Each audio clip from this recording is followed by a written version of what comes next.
철 냄새가 코를 찌른다. 텐트 안은 펠트벽으로 둘러싸여 있지만 그 어떤 두꺼운 천도 바깥에서 흘러드는 냄새를 막지 못한다. 쇠, 땀, 발효된 말젓, 그리고 피. 특히 피 냄새는 짙고 달콤하며 역겨울 정도로 생생하다. 그것은 방금 도축한 양의 피가 아니다. 인간의 피다. 전쟁터에서, 처형장에서, 복종을 거부한 자들의 목에서 흘러나온 피의 냄새다. 이 냄새는 텐트의 펠트벽에 스며들어 여자들의 옷에 베어들어 그들의 폐 깊숙이 들어와 밝힌다. 이곳은 정복자의 텐트다. 칭기즈칸의 하렘. 세상은 이곳을 낙원이라 부른다. 동방의 보석이라고, 제국의 꽃이라고, 신이 내린 축복이라고 말한다. 하지만 안에 있는 여자들은 안다. 이곳은 감옥이라는 것을, 황금으로 치장한 지옥이라는 것을, 비단 커튼 뒤에 숨겨진 도살장이라는 것을. 여자들이 줄지어 서 있다. 침묵 속에서 그들의 발은 맨발이다. 차가운 땅이 발바닥을 얼리지만 아무도 움직이지 않는다. 움직임은 존재를 드러내고 존재는 위험을 부른다. 그들은 더 이상 이름이 없다. 신분도, 자율성도, 과거도 없다. 한때 공주였던 여자는 자신의 왕국이 불타는 것을 보았다. 귀족의 딸이었던 여자는 아버지가 목이 잘리는 것을 보았다. 적국의 왕비였던 여자는 남편의 시신을 밟고 지나가야 했다. 이제 그들은 모두 똑같은 존재다. 전리품, 정복된 왕국의 상징, 제국의 확장을 증명하는 살아있는 증거. 그들의 얼굴에는 표정이 없다. 표정은 감정을 드러내고, 감정은 약점이 되고, 약점은 죽음을 부른다. 그래서 그들은 가면을 쓴다.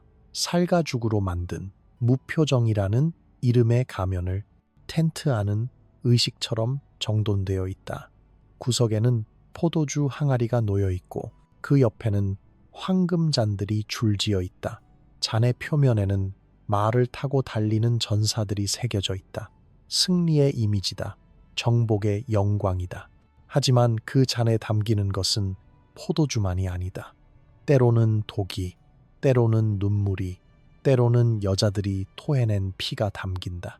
낮게 울리는 목소리들이 알 수 없는 찬가를 읊조린다. 몽골어다. 대부분의 여자들은 이해하지 못한다. 하지만 이해할 필요가 없다. 그 찬가는 그들을 위한 것이 아니다. 신을 위한 것도 아니다. 그것은 칸을 위한 것이다.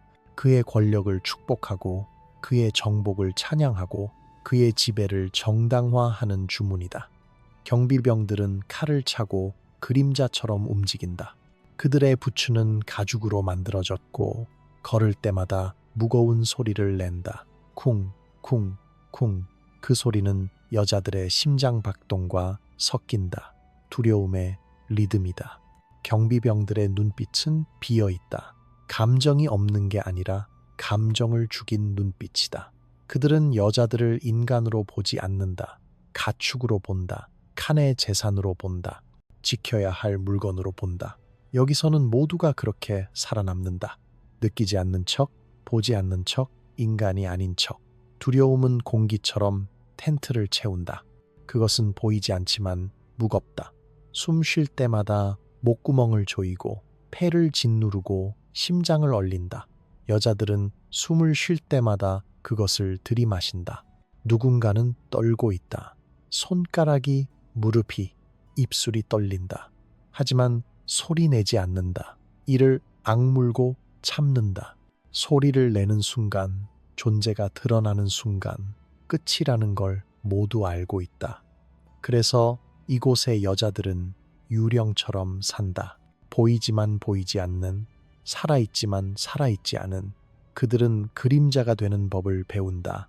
벽에 붙어 서서 숨을 죽이고 존재를 지우는 법을.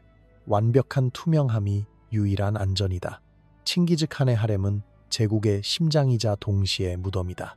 정복된 모든 땅에서 끌려온 여자들이 이곳에 모인다. 페르시아의 공주는 한때 비단과 진주로 치장했다.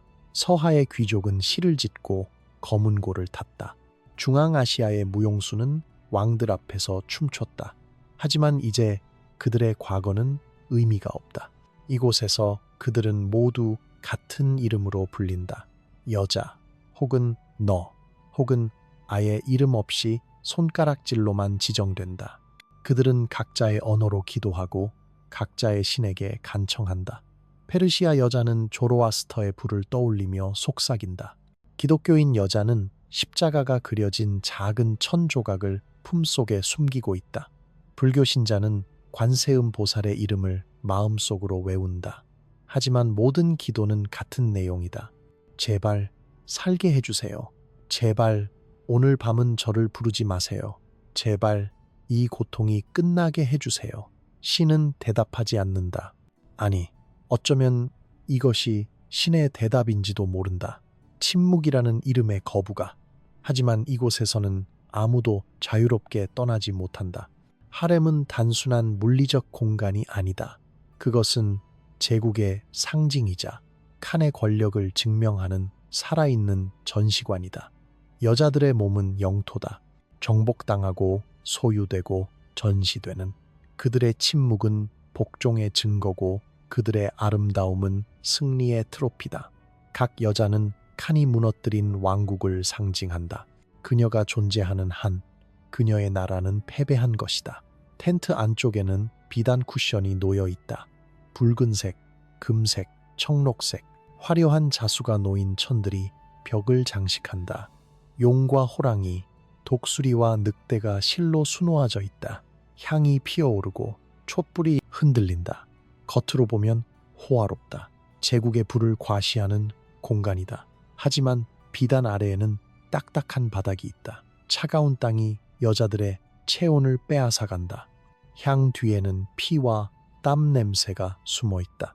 아무리 많은 향을 피워도 그 냄새는 사라지지 않는다. 촛불이 만드는 그림자는 여자들의 얼굴을 일그러뜨린다.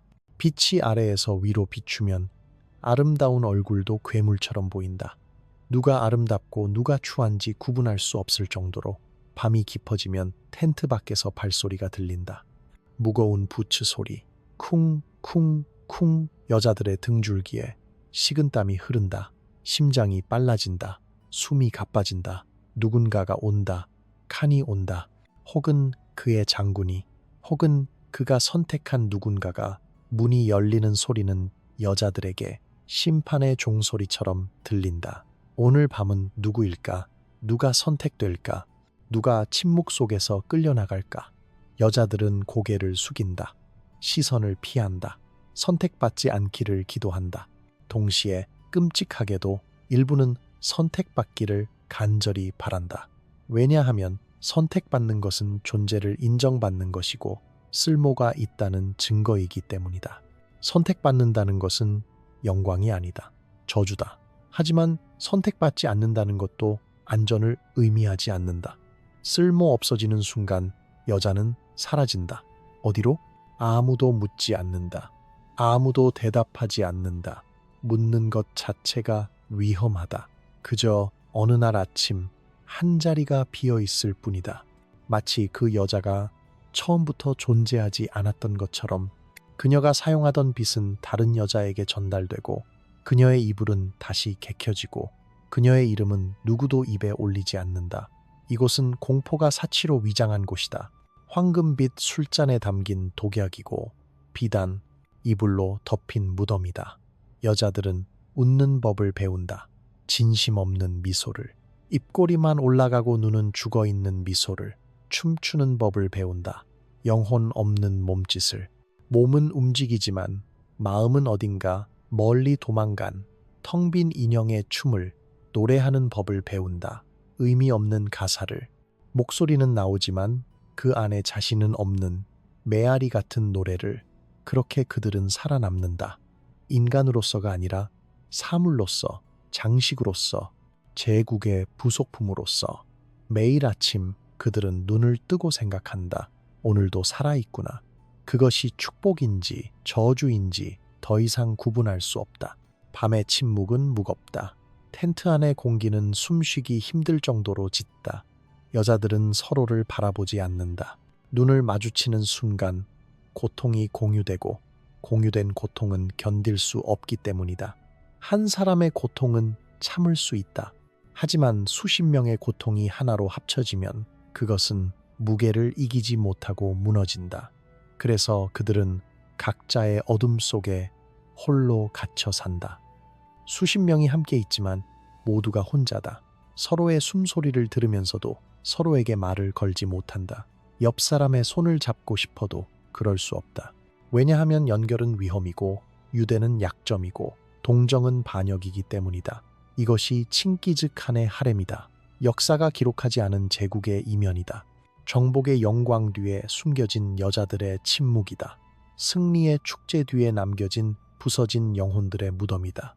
그리고 이 침묵 속에서, 이 절망 속에서 한 여자가 탈출을 꿈꾸기 시작한다. 불가능한 꿈을, 죽음보다 위험한 꿈을.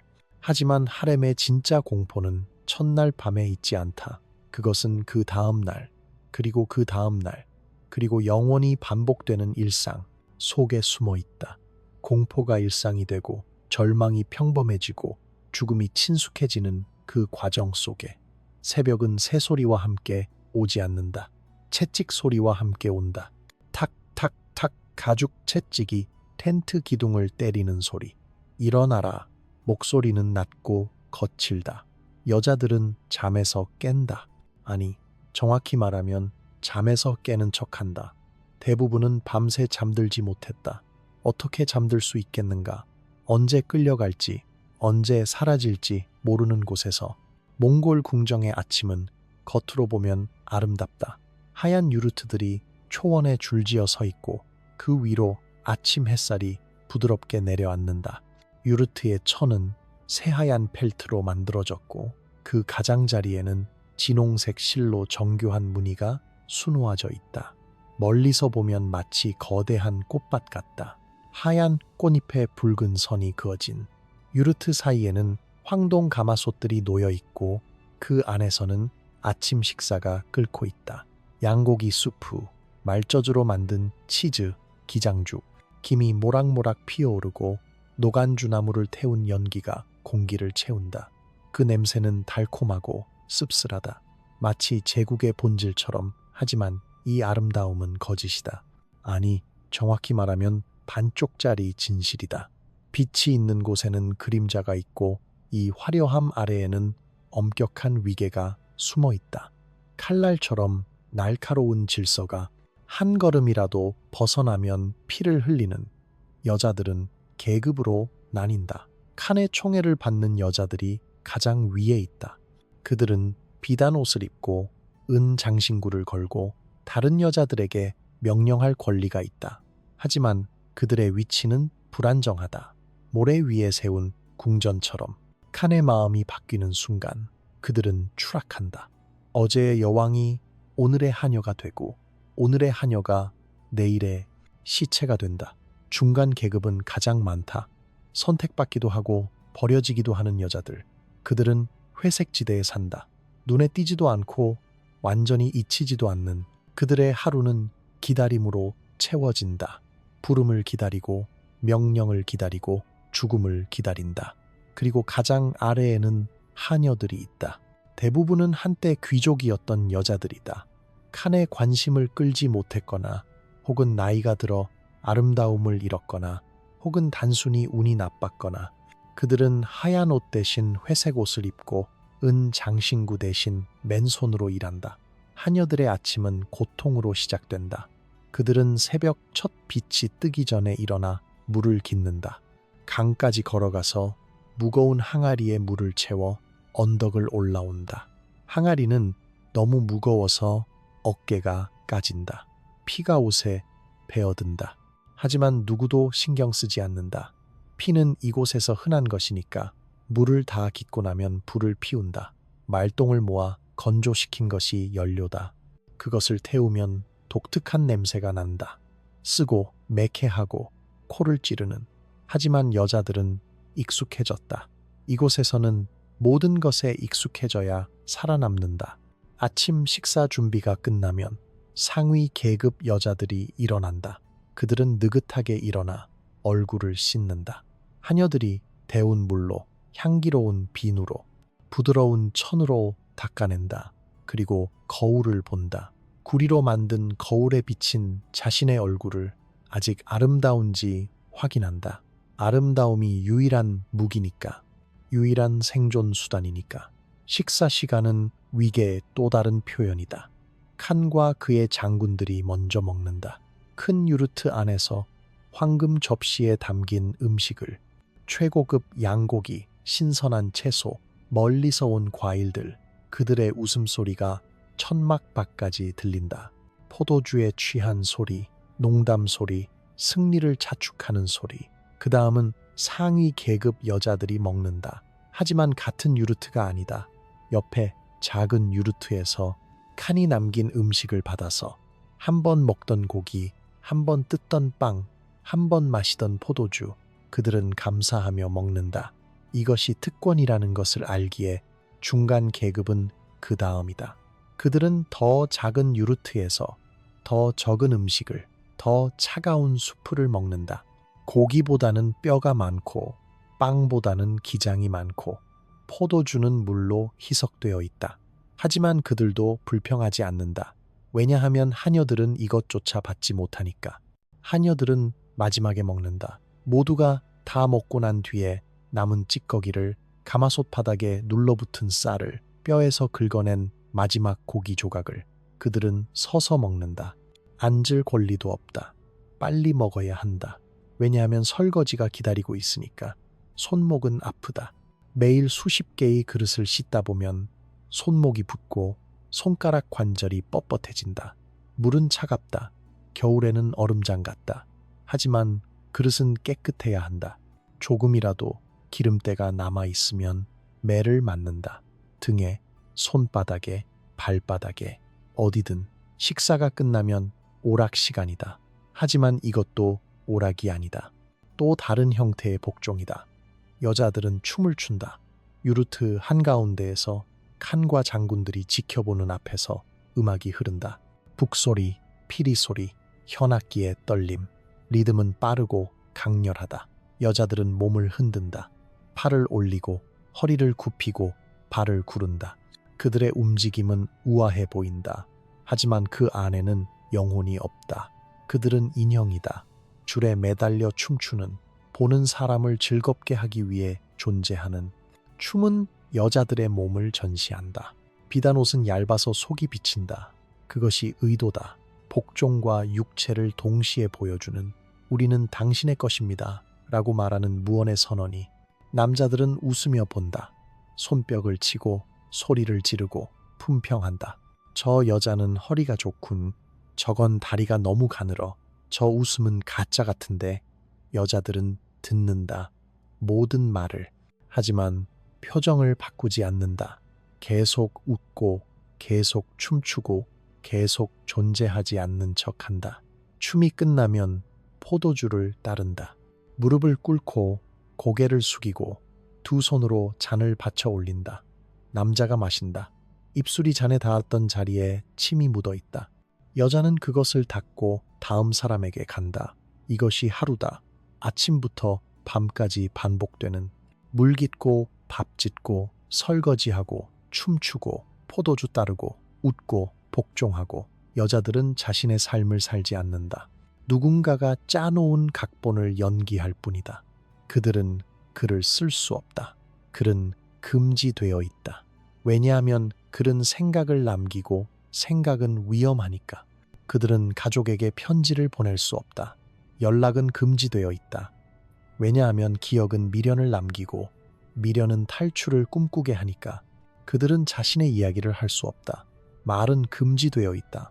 왜냐하면 연대는 반란을 낳고 반란은 제국을 위협하니까. 그래서 여자들은 지워진다. 서서히, 조금씩, 매일. 이름이 지워지고 과거가 지워지고 정체성이 지워진다. 마지막에는 자아마저 지워진다. 거울을 봐도 누군지 모르겠다. 이 얼굴이 내 얼굴인가? 이 몸이 내 몸인가? 이 삶이 내 삶인가?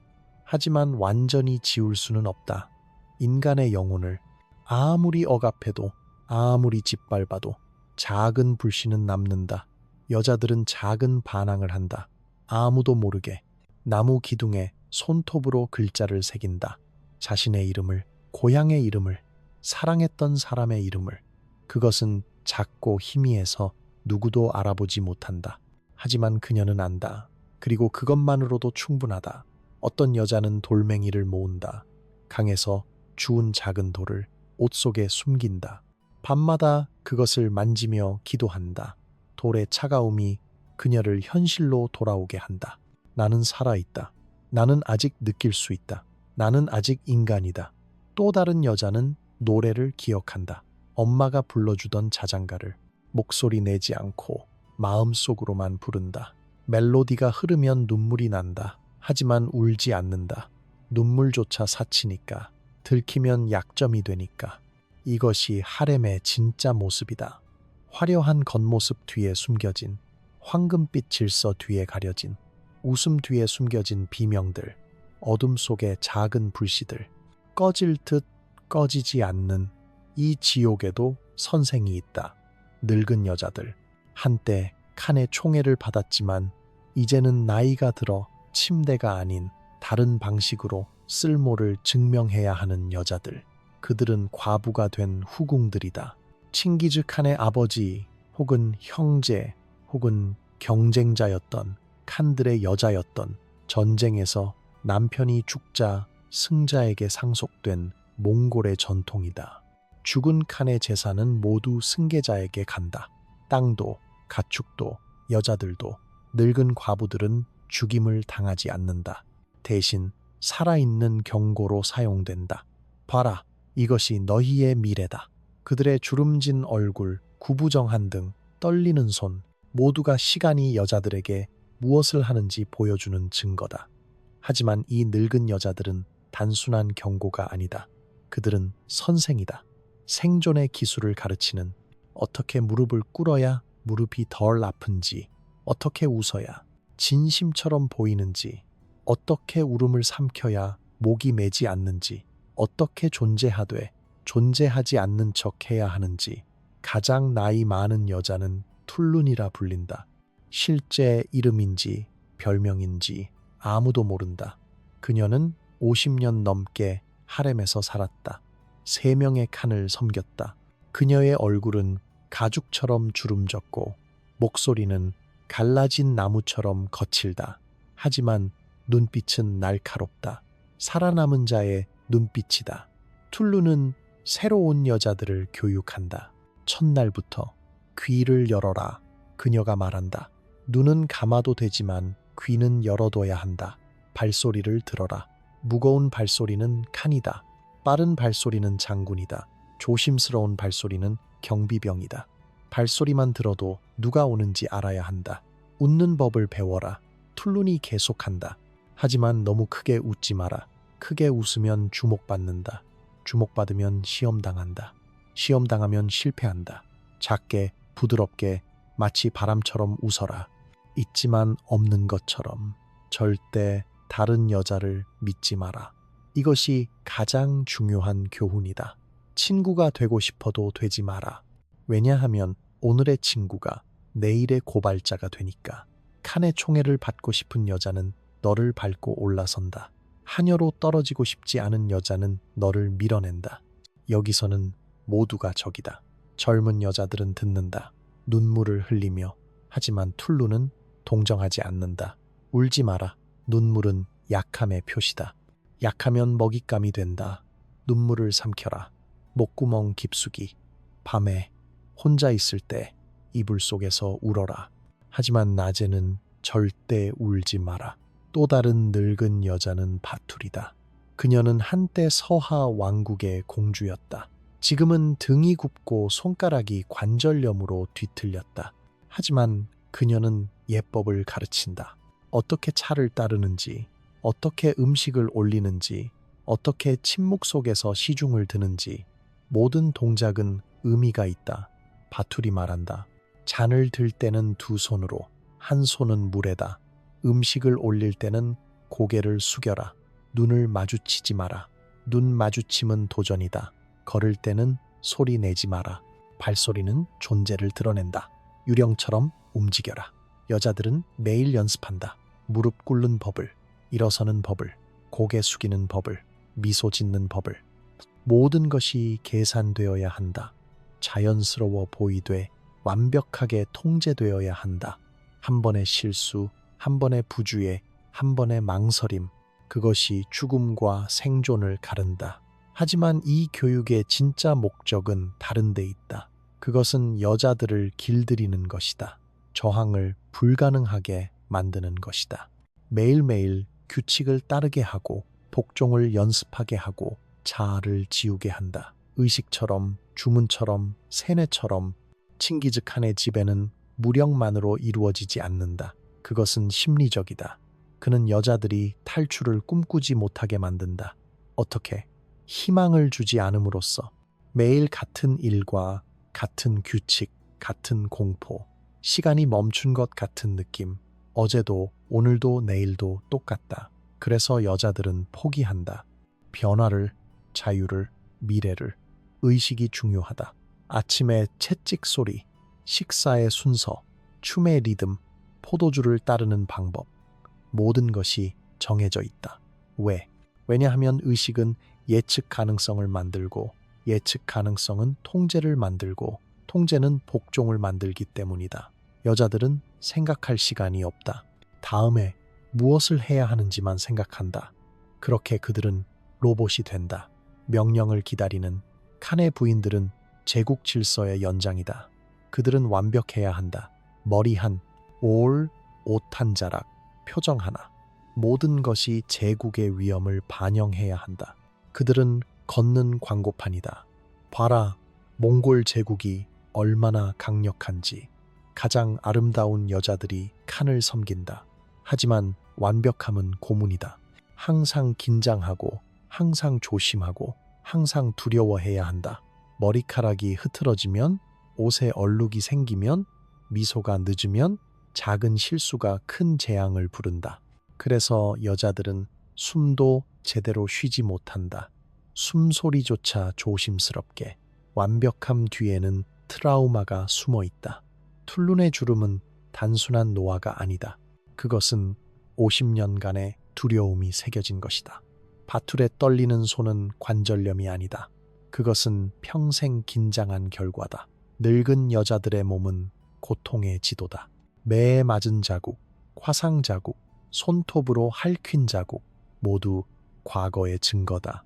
하렘에는 소문이 돈다. 사라진 여자들에 대한. 기억나니? 메일인? 칸에게 대답을 늦게 했던 여자. 다음 날 사라졌어. 그 페르시아 공주는 춤을 추다 넘어진. 일주일 후 강에서 시신이 발견됐어. 어떤 소문은 더 끔찍하다. 비단 옷이 누더기로 바뀌고 아름다운 얼굴이 상처로 뒤덮이고 강물에 던져지는 여자들. 아무도 확인하지 못한다. 하지만 모두가 믿는다.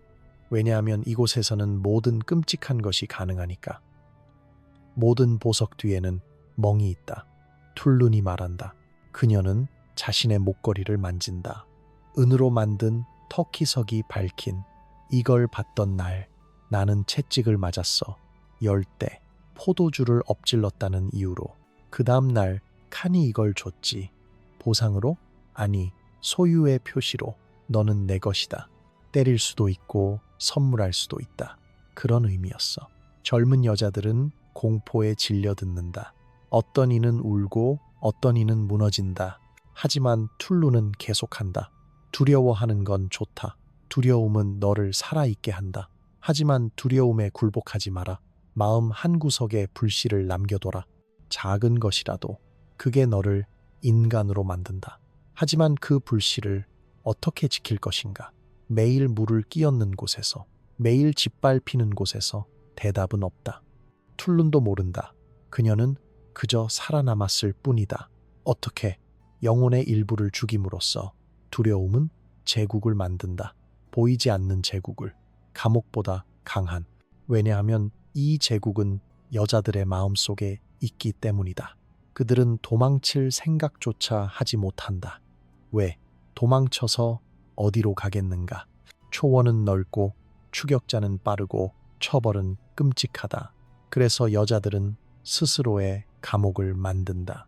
희망이 없다는 믿음이라는 질서는 균열되기 시작한다. 천천히 눈에 띄지 않게 한 여자가 밤에 중얼거린다. 알아들을 수 없는 말을. 또 다른 여자는 음식을 거부한다. 입을 다문 채. 세 번째 여자는 벽만 바라본다. 몇 시간 동안 움직이지 않고. 늙은 여자들은 안다. 이것이 무너짐의 시작이라는 것을. 두려움이 안으로 굴절되면 사람은 미쳐간다. 하지만 그들은 아무것도 하지 못한다. 그저 지켜볼 뿐이다. 또 한 명이 또 한 명이 어둠 속으로 사라지는 것을. 이것이 두려움의 기계다. 완벽하게 설계된 자기 영속적인 희생자가 다른 희생자를 만들고, 고통이 고통을 낳고, 침묵이 침묵을 강요한다. 그리고 그 한가운데에서 친기즉하는 잠든다. 하지만 편하게 잠들지 못한다. 베개 밑에는 단검이 숨겨져 있다. 그런데 어느 날 밤 모든 것이 달라지기 시작한다. 연회가 끝난 후다. 횃불이 낮게 타오르고 칸과 장군들은 취해서 텐트로 돌아갔다. 침묵이 무겁게 내려앉는다. 여자들은 설거지를 하고 바닥을 닦고 남은 음식을 치운다. 모두가 지쳐있다. 몸도 마음도. 한 젊은 여자가 황금잔을 씻고 있다. 그녀의 이름은 알탄. 아니, 그것도 진짜 이름이 아니다. 몽골어로 황금이라는 뜻의 별명일 뿐이다. 그녀는 한때 금나라의 귀족 딸이었다. 하지만 이제 그 과거는 의미가 없다. 그녀는 하렘의 중간 계급이다. 아름답지만 완벽하지는 않고 눈에 띄지만 특별하지는 않은. 잔을 씻다가 그녀는 손을 미끄러뜨린다. 잔이 떨어진다. 하지만 바닥에 닿기 전 누군가의 손이 그것을 잡는다. 경비병이다. 그는 젊다. 25쯤 됐을까. 얼굴에는 칼자국이 있고 눈빛은 피곤하다. 하지만 그 눈 속에는 아직 무언가가 살아있다. 인간성이 아직 완전히 죽지 않은. 조심하세요. 그가 말한다. 목소리는 낮고 부드럽다. 알타는 그를 본다. 눈을 마주친다. 단 2초. 하지만 그 2초가 영원처럼 느껴진다. 그 순간 무언가가 오간다. 말로 표현할 수 없는 것이. 인간에서 인간으로 전달되는 온기. 이 비인간적인 곳에서 느끼는 인간적인 감정. 감사합니다. 그녀가 속삭인다. 경비병은 고개를 끄덕이고 물러난다. 하지만 그의 손은 떨린다. 그도 느꼈다. 그 순간을. 이것이 시작이다. 금지된 것에. 다음 날부터 그들은 서로를 의식한다. 알탄이 물을 기르러 갈 때 그 경비병이 근처에 서 있다. 우연일까? 아니다. 그녀도 안다. 그도 안다. 하지만 아무 말도 하지 않는다. 그저 존재할 뿐이다. 서로의 시야 안에. 일주일이 지난다. 그들은 한마디도 나누지 않는다.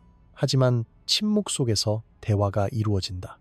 그가 그녀를 지나칠 때 시선이 1초 머문다. 그녀가 춤을 출 때 그의 눈이 그녀만을 따라간다. 작은 신호들, 위험한 신호들. 2주가 지나자 욕망이 형성된다. 아니, 욕망이라는 말은 정확하지 않다. 그것은 더 깊은 것이다. 연결에 대한 갈망, 이해받고 싶은 절망적인 욕구. 이 지옥에서 한 사람, 단 한 사람이라도 자신을 인간으로 봐주기를 바라는 간절함. 어느 밤 달이 없는 밤, 알타는 물을 기르러 나간다. 강가는 어둡다. 별빛만이 물 위에 반짝인다. 그녀는 무릎을 꿇고 항아리에 물을 담는다. 손이 차갑다. 심장이 빠르다. 발소리.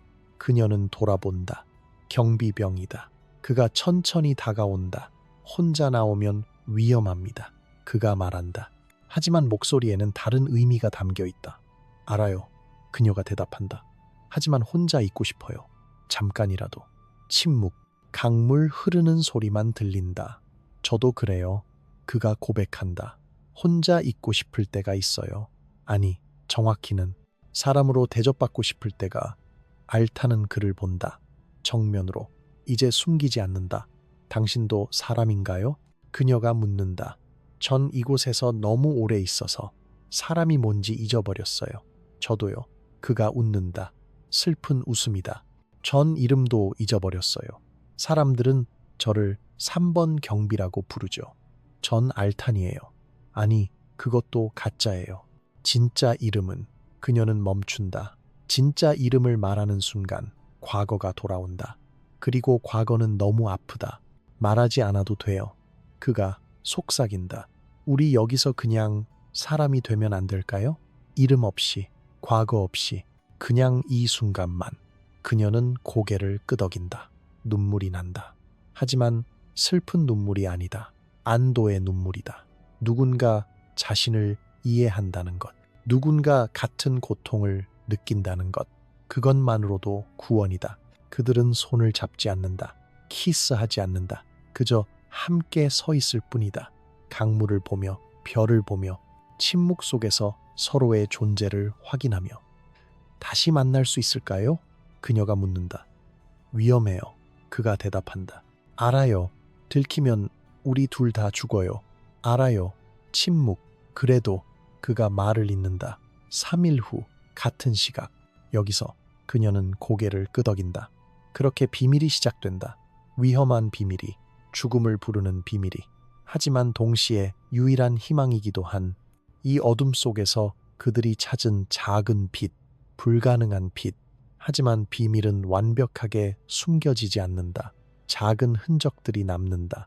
알탄의 발에 묻은 강가의 진흙, 평소와 다른 시각에 돌아오는 것, 얼굴에 번지는 희미한 미소, 그리고 가장 위험한 것, 눈빛의 변화, 죽어있던 눈이 살아나는 것. 늙은 여자들이 알아챈다. 툴룬이 알탄을 구석으로 부른다. 조심해, 그녀가 경고한다. 당신 눈빛이 달라졌어. 무슨 일이 있어? 아무것도요. 알탄이 거짓말한다. 거짓말하지 마. 나도 젊었을 때 그런 눈빛 가졌었어. 툴룬의 목소리가 떨린다. 그리고 그게 나를 거의 죽일 뻔했지. 누구야? 경비병? 하인? 알탄은 대답하지 않는다. 하지만 침묵이 대답이다. 미친 짓이야. 툴룬이 한숨을 쉰다. 하지만 말려도 소용없겠지. 사랑은. 아니, 연결은 이곳에서 가장 위험한 거야. 왜 알아? 왜냐하면 그게 우리를 다시 인간으로 만들거든. 그리고 인간은 이곳에서 살아남을 수 없어. 그럼 뭐가 되어야 해요? 알탄이 묻는다. 기계? 인형? 유령? 그래. 툴룬이 슬프게 웃는다. 바로 그거야. 그게 생존이야. 하지만 알탄은 멈출 수 없다. 이미 늦었다. 그녀는 이미 느꼈다. 인간적인 온기를. 그것을 포기하는 것은 다시 죽는 것이다. 그리고 그녀는 이미 충분히 오래 죽어 있었다.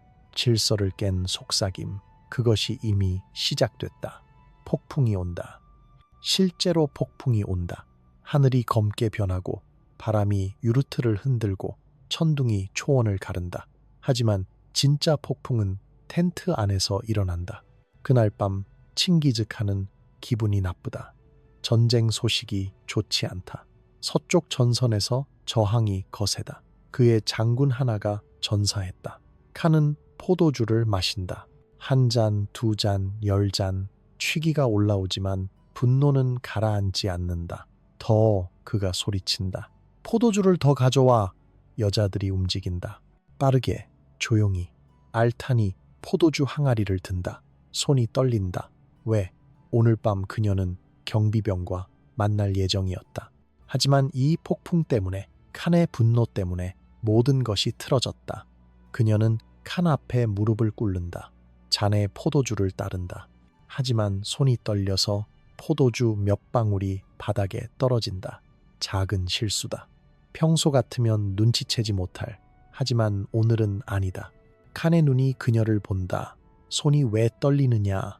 알탄은 얼어붙는다. 죄송합니다, 칸. 추워서. 추워? 칸이 비웃는다. 아니다. 두려워서 떨리는 게 아니다. 뭔가 다르다. 내 눈빛이 예전과 다르다. 방 안의 공기가 얼어붙는다. 모든 여자들이 숨을 죽인다. 칸이 일어선다. 천천히 알탄에게 다가온다. 그의 손이 그녀의 턱을 잡는다. 억지로 얼굴을 들게 한다. 누구냐? 무슨 말씀이신지. 알탄이 말을 더듬는다. 네 눈에 누군가가 있다. 칸의 목소리는 낮고 위험하다. 여자의 눈은 거짓말하지 못한다. 네가 누구를 생각하는지 내가 모를 것 같으냐? 침묵, 무거운 질식할 것 같은 침묵. 대답해라. 칸이 명령한다. 알타는 입을 연다. 하지만 말이 나오지 않는다. 거짓말을 해야 한다. 하지만 어떻게, 무엇이라고? 그때 칸이 웃는다. 차가운 웃음이다. 그래, 말하지 않아도 되겠구나. 내가 직접 찾아내마. 그는 경비병장을 부른다. 최근 며칠 밤에 이 여자가 어디 나간 적 있느냐? 경비병장이 고개를 끄덕인다. 예, 물을 기르러. 혼자? 아닙니다. 3번 경비가 따라갔습니다. 안전을 위해서. 칸의 얼굴이 굳는다. 3번 경비를 여기로, 지금 당장. 알탄의 심장이 멈춘다. 아니, 안 돼. 제발. 경비병이 끌려온다. 그는 무릎을 꿇는다. 하지만 눈은 알탄을 본다. 그 눈빛에는 사과가 담겨 있다. 그리고 작별의 의미가. 네가 이 여자를 보호했다고? 칸이 묻는다. 예, 칸. 왜? 명령이었습니다. 여자들의 안전은 제 임무입니다. 거짓말. 칸이 단호하게 말한다. 네 눈도 거짓말하지 못한다. 너도 그녀를 본다. 여자로. 경비병은 대답하지 않는다. 무슨 말을 해도 소용없다는 것을 안다. 칸이 칼을 뽑는다. 빠르게, 망설임 없이. 칼날이 촛불에 반짝인다. 이것이 배신의 대가다. 칸이 말한다. 너는 내 소유를 탐했다. 내 임무는 지키는 것이지 욕망하는 것이 아니다. 기다려 주십시오. 알탄이 소리친다. 그는 아무것도 하지 않았습니다. 그저 닥쳐라. 칸이 차갑게 말한다. 내 말은 그를 더 위험하게 만들 뿐이다. 칼이 내려온다. 빠르게. 하지만 목을 치지 않는다. 그것은 너무 쉬운 죽음이니까. 대신 다리를 친다. 경비병이 쓰러진다. 비명을 참는다. 소리를 내는 것은 약함이니까. 끌고 나가라. 칸이 명령한다. 강에 던져라. 천천히 죽게. 경비병들이 그를 끌고 간다. 그는 끌려가면서도 알탄을 본다. 마지막으로 그 눈빛은 말한다. 미안해요. 당신을 만나서 후회하지 않아요. 그가 사라진다. 문 밖으로, 어둠 속으로. 방 안은 침묵에 잠긴다. 여자들은 모두 고개를 숙인다. 보지 않으려고, 듣지 않으려고, 알지 않으려고. 칸이 알탄을 본다. 너는? 알탄은 떨고 있다. 온몸이. 눈물이 흐른다. 그녀는 더 이상 참을 수 없다. 죽여주세요. 그녀가 속삭인다. 그를 따라가게 해주세요. 칸이 웃는다. 아니다. 너는 죽지 않는다. 왜? 왜냐하면 죽음은 쉬운 탈출이니까. 너는 살아야 한다. 매일 그를 기억하면서. 내 때문에 그가 죽었다는 것을 기억하면서. 그는 다른 여자들을 본다. 이것을 기억해라. 인간성은 이곳에서 가장 위험한 것이다. 사랑은 죽음이다. 연민은 약점이다. 너희는 사물이다. 사물은 느끼지 않는다. 그리고 그는 나간다. 텐트를 흔드는 폭풍 속으로. 여자들은 움직이지 못한다. 알타는 바닥에 주저앉아 있다. 울지도 못한다. 충격이 너무 커서, 고통이 너무 깊어서. 툴룬이 조용히 다가온다. 그녀는 알탄의 어깨를 만진다. 말은 하지 않는다. 무슨 말을 하겠는가? 내가 경고했잖아.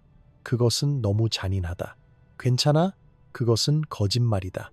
그래서 그녀는 그저 있어줄 뿐이다. 곁에.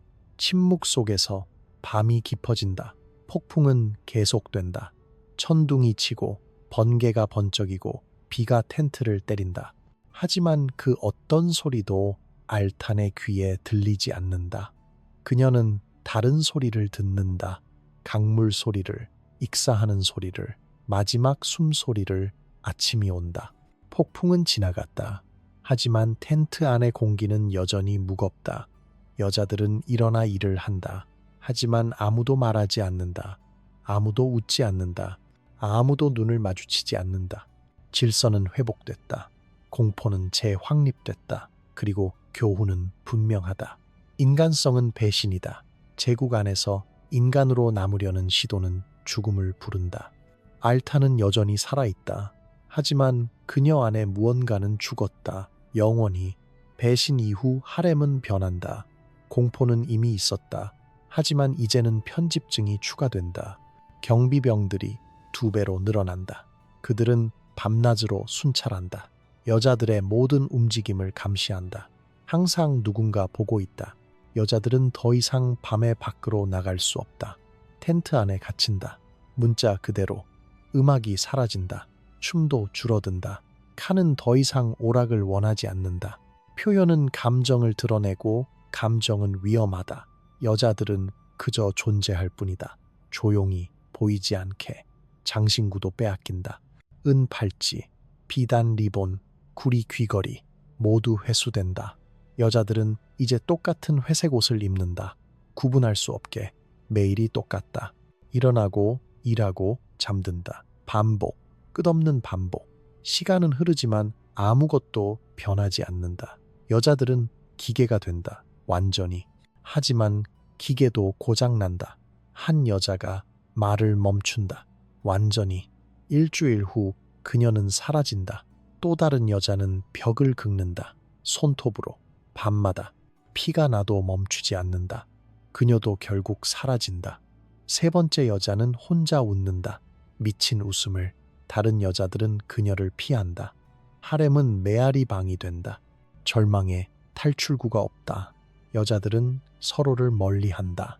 친절은 위험이 됐다. 모두가 섬이 된다. 고립된 외로운, 하지만 작은 저항이 계속된다. 어떤 여자는 시를 외운다. 마음속으로. 다른 여자는 자장가를 흥얼거린다. 숨소리처럼 작게 알타는 돌을 모은다. 강가에서 주웠던 경비병과 함께 있던 곳에 밤마다 만지며 기억한다. 이것이 침묵의 제국이다. 두려움이 법이 되고 무감각이 미덕이 되고 죽음이 일상이 되는 곳. 여자들은 살아있지만 살지 않는다. 심리적 대가는 엄청나다. 결국 무언가가 부러진다. 마음이, 정신이, 영혼이. 하지만 부러진 것들도 흔적을 남긴다. 시, 노래, 돌, 작은 것들이. 이것이 증거다. 우리는 저항했다는, 우리는 끝까지 인간이려 했다는, 그리고 어둠 속에서 칭기즉하는 여전히 잠들지 못한다. 베개 및 단검을 쥐고 칭기즉하는 계속해서 정복한다. 서쪽으로, 남쪽으로 끝없이 제국은 확장된다. 하지만 그의 내부 궁정은 썩어간다. 두려움으로. 그가 모르는 사이 하렘에는 소문이 퍼진다. 한 여자가 탈출했다는, 누구인지는 아무도 모른다. 어떤 이는 페르시아 공주라고 말한다. 다른 이는 서하의 귀족 딸이라고 한다. 이야기는 여러 버전이 있다. 어떤 버전에서는 하인이 그녀를 도왔다. 말을 준비하고 식량을 챙기고 그녀를 밖으로 내보냈다. 그녀는 밤의 어둠 속으로 사라졌다. 다른 버전에서는 폭풍이 그녀를 도왔다. 천둥이 치던 밤, 유르트의 뒷면이 찢어졌다. 아침이 되자 그녀는 사라졌고 초원에는 발자국 하나 남지 않았다. 가장 으스스한 버전은 그녀가 유령이 됐다는 것이다. 밤이면 유르트 사이를 떠돈다는, 하얀 옷을 입고 발소리 없이 그녀는 여자들에게 속삭인다. 포기하지 마. 희망을 잃지 마. 진실이 무엇이든 중요한 것은 이것이다. 그녀는 신화가 됐다. 살아있든 죽었든 그녀는 상징이 됐다. 저항에, 불가능한 자유에. 여자들은 그녀의 이야기를 속삭인다. 밤에, 몰래. 이야기는 금지되어 있다. 하지만 그들은 멈출 수 없다. 이야기는 희망을 주니까. 그녀가 해냈다면 우리도 할 수 있지 않을까? 한 여자가 속삭인다. 하지만 그녀도 우리처럼 여자였어. 인간이었어. 침묵. 그리고 작은 희망의 불씨가 타오른다. 하렘의 침묵은 진실을 숨긴다. 칭기즈칸도 두려워한다는 것을. 그는 밤마다 악몽을 꾼다. 여자들이 일어나는 꿈을, 그들이 칼을 들고 오는 꿈을. 그는 비명을 지르며 깬다. 땀에 젖어. 그래서 단검이다. 베개 밑에. 적을 두려워하지 않는 남자가 자신의 여자들을 두려워한다. 아이러니다. 왜 두려워할까? 그는 세계를 정복했다. 수백만의 군대를 지휘한다. 하지만 여자들, 무기도 없고 힘도 없는 여자들이 그를 두렵게 한다. 왜냐하면 그도 안다. 가장 위험한 적은 잃을 것이 없는 자라는 것을. 하렘의 여자들은 이미 모든 것을 잃었다. 가족도, 고향도, 미래도. 남은 것은 목숨뿐이다. 그리고 목숨조차 소중하지 않다면 그는 경비를 더 늘린다. 음식을 검사한다. 편집증이 그를 잠식한다. 정복자가 포로가 된다. 자신의 두려움에 공주의 이야기는 계속 전해진다. 세대에서 세대로. 그녀가 정말 탈출했는지는 중요하지 않다. 중요한 것은 가능성이다. 우리는 영원히 무력하지 않다는 이것이 보이지 않는 반란이다. 칼도 없고 피도 없고 소리도 없는, 하지만 가장 위험한 마음의 반란이니까. 마음은 정복할 수 없다. 죽일 수는 있어도 통제할 수는 없다. 그리고 어딘가 초원 너머 한 여자가 자유롭게 숨쉰다. 아니면 죽었을지도, 아니면 애초에 존재하지 않았을지도. 하지만 그녀의 유령은 살아있다. 모든 여자의 마음속에 역사는 정복자를 기억한다. 칭기즈칸, 알렉산더 대왕, 카이사르. 그들의 이름은 책에 쓰이고 동상으로 세워지고 영원히 기억된다. 하지만 정복당한 자들은, 그들의 이름은 어디에 있는가? 하렘의 여자들은 역사에서 지워졌다.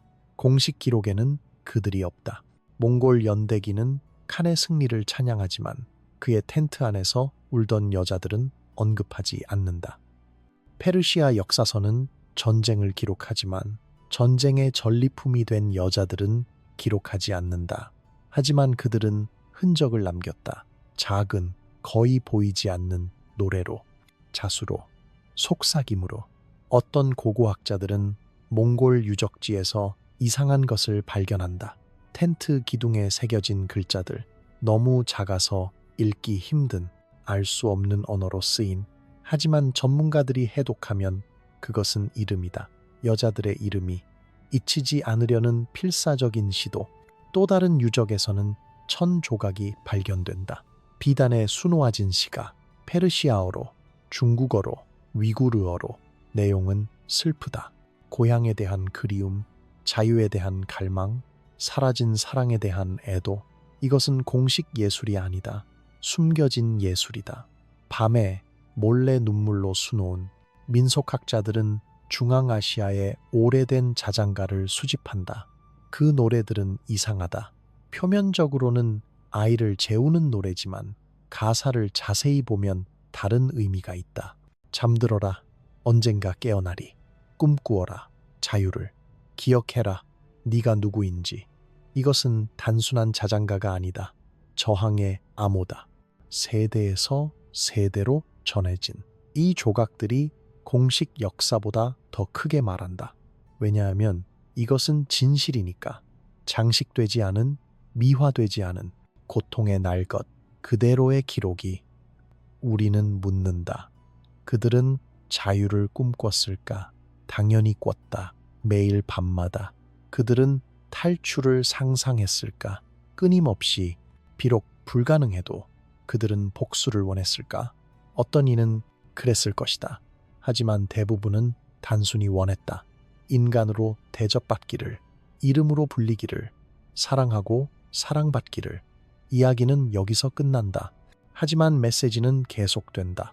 모든 제국 뒤에는 침묵하는 여자들이 있다.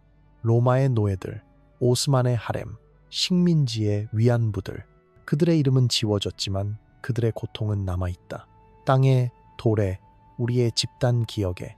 우리가 그들을 기억하는 것은 중요하다. 왜냐하면 기억은 저항의 한 형태니까. 지워지기를 거부하는 것, 침묵하기를 거부하는 것. 칭기즈칸의 하렘 여자들은 사라졌다. 하지만 그들의 메아리는 남아있다. 그들이 새긴 글자에서, 그들이 수놓은 천에서, 그들이 속삭인 노래에서, 그리고 지금 이 이야기에서 그들은 말한다. 우리를 통해 우리는 여기 있었다. 우리는 느꼈다. 우리는 저항했다. 우리는 사라지기를 거부한다. 이것이 그들의 승리다. 작지만 영원한. 오늘 이야기가 마음에 들었다면 좋아요와 구독 부탁드립니다. 과거에 잊힌 이야기들을 계속 전하고 싶습니다. 채널 멤버십에 가입하시면 새 영상을 미리 보실 수 있고 이 채널을 지원하실 수 있습니다. 댓글로 여러분의 생각을 나눠주세요. 우리가 기억해야 할 또 다른 잊힌 이야기가 있다면 알려주세요. 다음 영상에서 만나요.